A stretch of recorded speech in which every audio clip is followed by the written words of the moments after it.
Aujourd'hui, on reste en France et on va à la découverte d'un autre Français qui se définit Toubab Gueule, qui s'appelle Harold. C'est un artiste complet, mais moi aussi je laisse un peu de suspense et je vous laisse découvrir Harold grâce à la vidéo.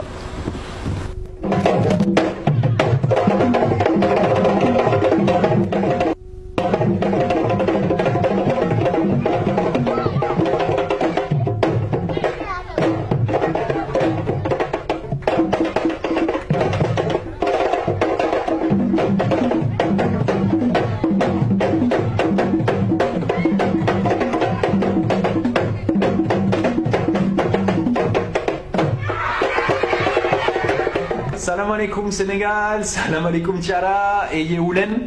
Manla Harold, ou voilà H Mogana Yombo. Je suis français et je suis artiste complet malgré moi. Je dis malgré moi parce que je suis tombé dedans quand j'étais petit. En fait, ma mère est danseuse chorégraphe depuis 30 ans en France. Mon frère et mon grand frère est batteur pro. Donc j'ai toujours dansé et joué de la musique depuis que je suis tout petit.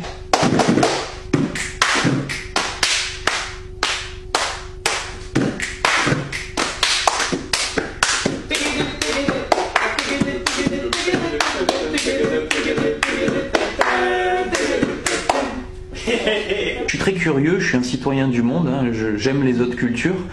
Et jusqu'au jour où je suis tombé sur le Sénégal, vraiment par hasard, dans mon premier voyage en Afrique en 2014, j'ai atterri sur la terre de la Teranga.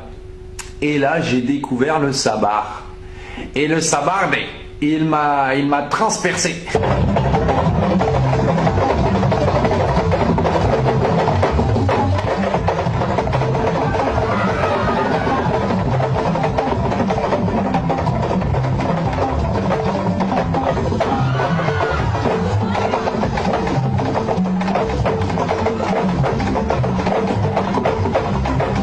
Prenez conscience que c'est votre trésor, le sabar.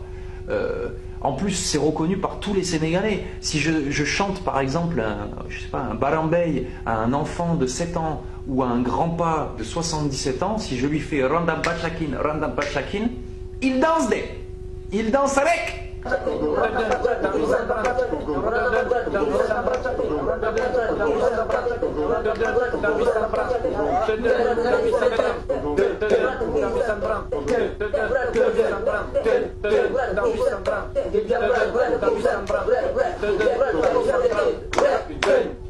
Man, tout va me dire ouais. Alors content là.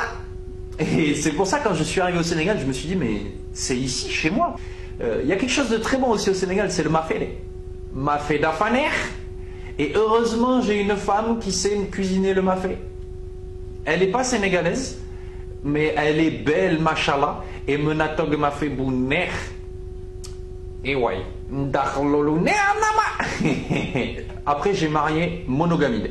Monogamie. Amoul Nyarel. Pas de deuxième femme. Ben Diabar Kassé. En tout cas, je reviens régulièrement au Sénégal avec des projets. Notamment, ce qui me tient à cœur, c'est de mixer la percussion corporelle, que je pratique beaucoup, hein, vraiment, et le sabar. Et de développer vraiment un mix des deux.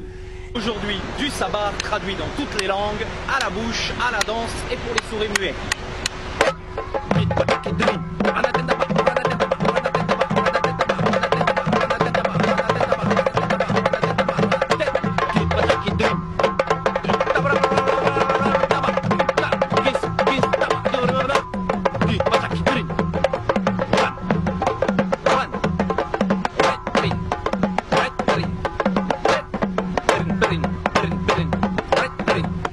Mais je viendrai vous présenter tout ça sur le plateau, Inch'Allah, un jour.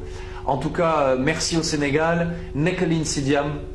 Vraiment, legi dinanio si plateau bi. Dina tot fait. Bilay dina tot fait.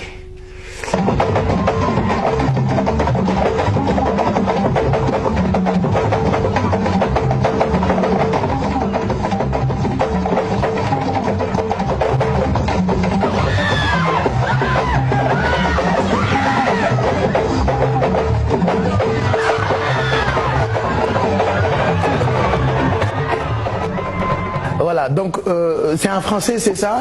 Exactement, il s'appelle Harold Gazeux, vous pouvez le trouver dans tous les réseaux sociaux, mais je pense qu'il était assez connu, c'est comme ça que je l'ai découvert en fait, parce que sur YouTube, il y avait pas mal de vidéos à lui, il dansait dans les stades avec les lutteurs, c'est ça surtout qui m'avait un peu frappé, parce que je dis, lui là, il a vraiment du courage, parce que c'est pas facile, et après j'ai commencé à chercher, et voilà, je l'ai contacté, on s'est écrit, il a été très gentil de donner sa disponibilité pour cette interview.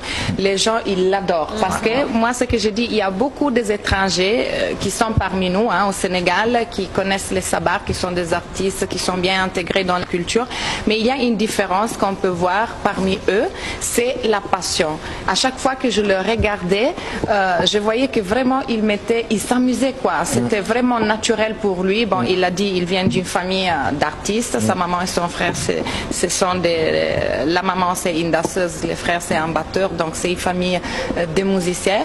Et après j'ai apprécié parce que lui il s'est présenté comme un Toubab Girl. Il m'a dit man Toubab Girl. Comme yow rek. Voilà, je les trouve tous moi. ki nga jàkkaarloog moom waxagul xaaral ba mu wax rek ngeen xam ne moom mooy Diabou Seck la Saint-Louisienne xaaral ba mu wax. Et en tout cas tu n'as pas entendu.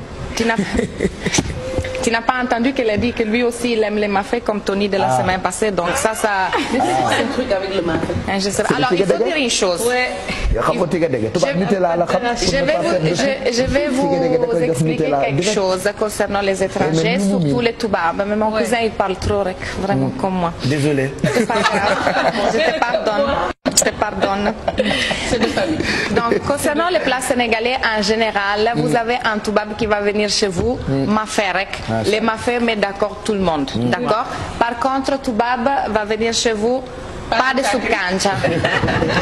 Hashtag les chakris mangent, il chakri mangiatelo tu, on va le rappeler, les chakris c'est toi qui vas les manger. Mais sinon les mafés c'est très bon, vous allez sur un plat qui est Moi j'aime surtout les mbahal. Ça se voit pas. Mais nous les gueux, les laobés c'est les mbahal, c'est pas les mafés quand même.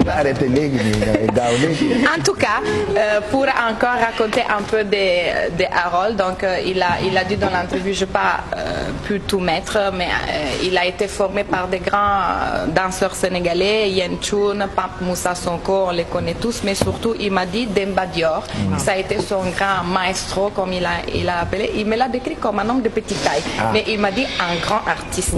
Et aussi dans la vidéo, je ne sais pas si vous avez bien regardé, ce qui est intéressant, c'est les projets que Harold il a commencé à créer, il revient souvent au Sénégal pour ça, c'est la percussion corporelle mixée au sabar. Je trouve que c'est intéressant. Dans la vidéo, on a vu, même traduite dans la langue de sourd-muette, je trouve que c'est vraiment fantastique.